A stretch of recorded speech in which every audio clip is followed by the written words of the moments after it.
और लोग तहार साथी मित्र जे भी बा कहेला कि बड़ा ज्ञानी हवन। तो तनी कुछ बात पूछा, तनी तनी बता दा। बिल्कुल बताए, तने पूछा हमरा से तो। हाँ हाँ।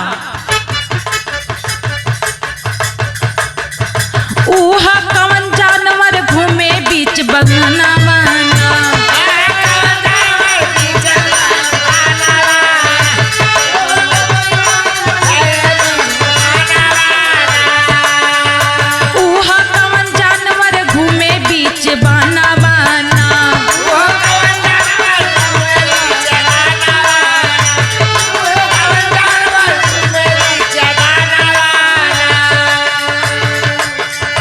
तनी बतावा तो कि कौन जानवर है? बच्चा साथे में चरावे,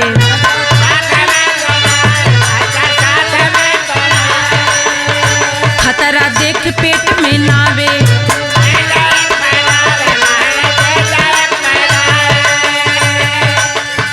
बच्चा साथे में चरावे, खतरा देख पेट में नावे। हमके ठीक बतावा का ओकर नामा वाना।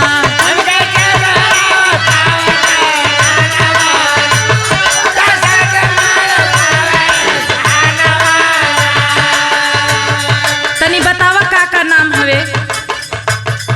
ये न पूछलू हो कि कौन जंतु चरावेला बच्चा के जंगल में आ खतरा देख के फेन पेटे में ना लेला अपनी बच्चन के।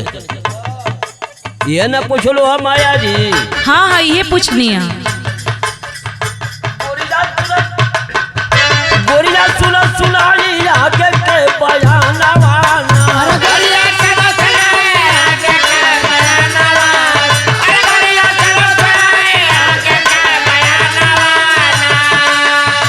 हम सुनते बानी, बतावा।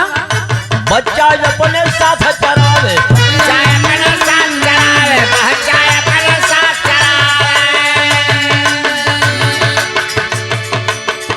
खतरा देख पेट में नावे।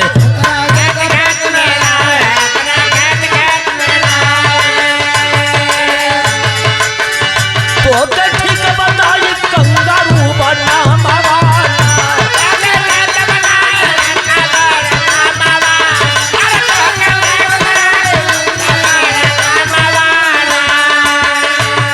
समझ गई, कंगारू नाम है।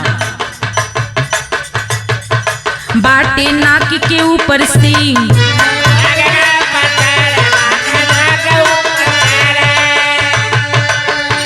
कहा नाम बताव बीन।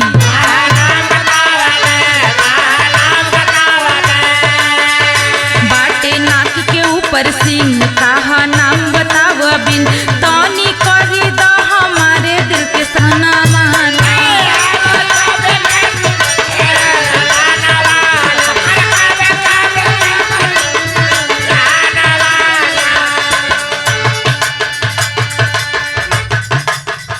ये न पूछलू हो कि नाक के पर सिंह के कर होला। बाटे नाक के ऊपर सिंह,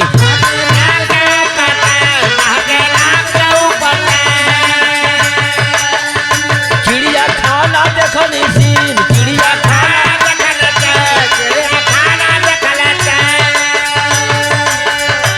ओकर नाम है गेंडा जहानवा जहानवा।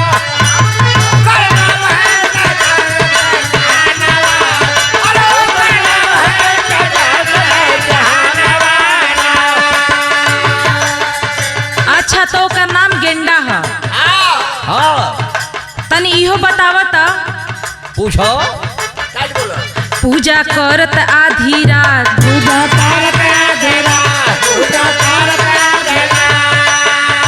कवने मंदिर के हबात।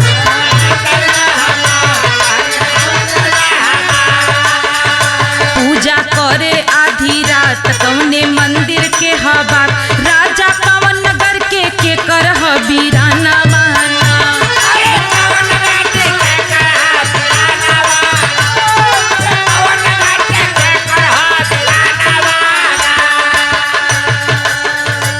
बतावा तो राजा के नाम का है? ये न पूछलू हो कि 12 बजे रात में कोने मंदिर में पूजा होला के करेला? हाँ हाँ आ केकर भाई हम पूजा करते आधी रात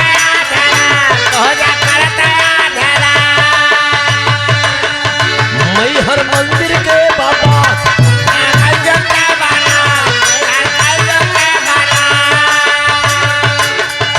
अल्लाह नगर मोहम्मद करते पीला नवाज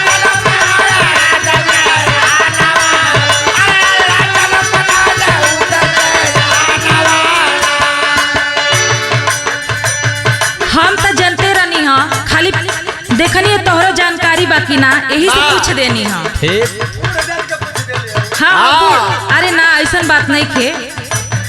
तनी बतावा तो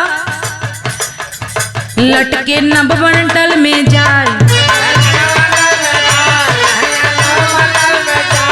कोई पाता न अब तक पाई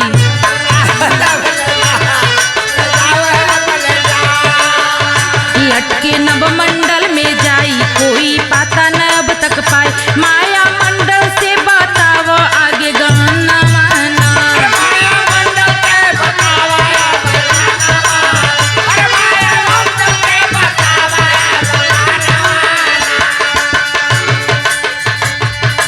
ये पूछलू हो कि आसमान में लटकल बा? हाँ ये न पूछलू हो माया जी